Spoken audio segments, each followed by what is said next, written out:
पंजाब में स्थित सिख धर्म के 3 तख्त साहिबान वाले शहरों को पावन शहरों का दर्जा देना पंजाब सरकार के लिए बड़े सौभाग्य की बात है। ये शहर है श्री अमृतसर साहिब, श्री आनंदपुर साहिब और तलवंडी साबो। ਇਹ ਤਿੰਨੋਂ ਤਖਤਾਂ ਦੇ ਸ਼ਹਿਰਾਂ ਨੂੰ ਪੰਜਾਬ ਦੇ ਅਧਿਕਾਰਤ ਪਵਿੱਤਰ ਸ਼ਹਿਰ ਵਜੋਂ ਐਲਾਨ ਕਰਨ ਦਾ ਫੈਸਲਾ ਕੀਤਾ। And we actually protested about it.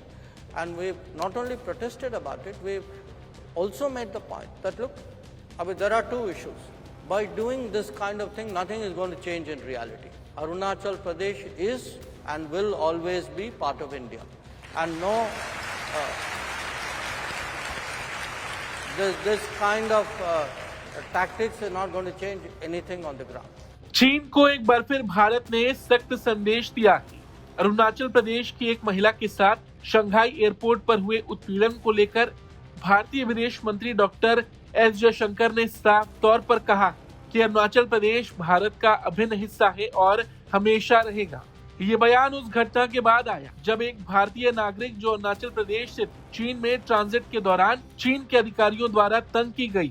दरअसल आईआईटी मद्रास में आयोजित एक कार्यक्रम के दौरान अरुणाचल प्रदेश के एक छात्र ने विदेश मंत्री के सामने ये सवाल उठाया। इस छात्र ने चीन के व्यवहार को लेकर सवाल किया, खासकर अरुणाचल प्रदेश से जुड़े लोगों के लिए। उस छात्र ने नवंबर 2025 की उस घटना का जिक्र किया जब एक भारतीय महिला का पासपोर्ट शंघाई एयरपोर्ट पर जब्त कर लिया गया और उसे चीनी नागरिकता का दावा करते हुए ब्लॉक कर दिया गया। इस सवाल पर विदेश मंत्री ने सख्त शब्दों में चीन को जवाब दिया।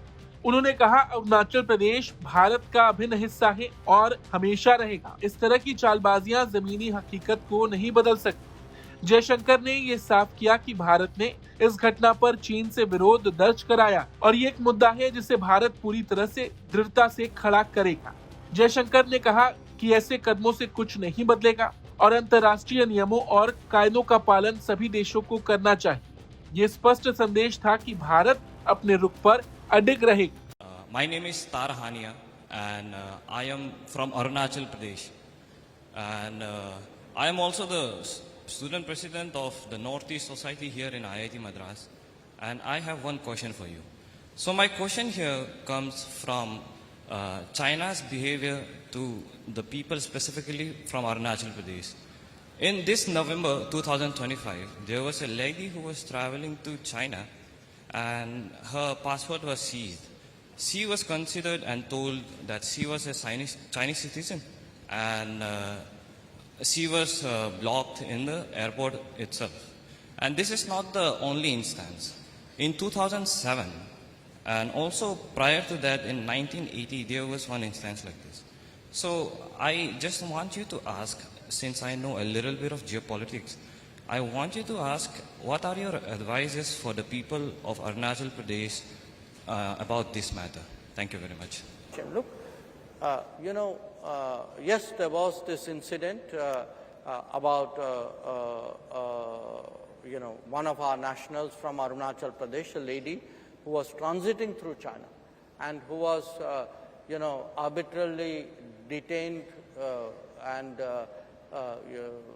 in a sense, I would say harassed, inconvenienced, to put it very, very mildly. And we actually protested about it. And we not only protested about it, we also made the point that look, there are two issues. By doing this kind of thing, nothing is going to change in reality. Arunachal Pradesh is and will always be part of India. And no, this kind of tactics are not going to change anything on the ground. But there is a larger issue. There are international conventions and regulations which govern the transit of people, and, we expect countries to abide by it. But I think this is an issue where we have a very firm and a very clear stance. So I hope you are very reassured on that score.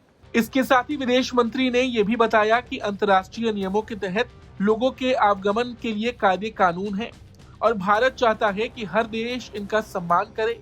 उन्होंने कहा, हमारा इस मुद्दे पर दृढ़ और स्पष्ट रुख है। इस बयान के साथ ही विदेश मंत्री ने एक बार फिर भारत के राष्ट्रीय हितों को स्पष्ट किया और चीन को याद दिलाया कि कोई भी चालबाजी जमीनी हकीकत को नहीं बदल सकती। Bureau report, Bharat.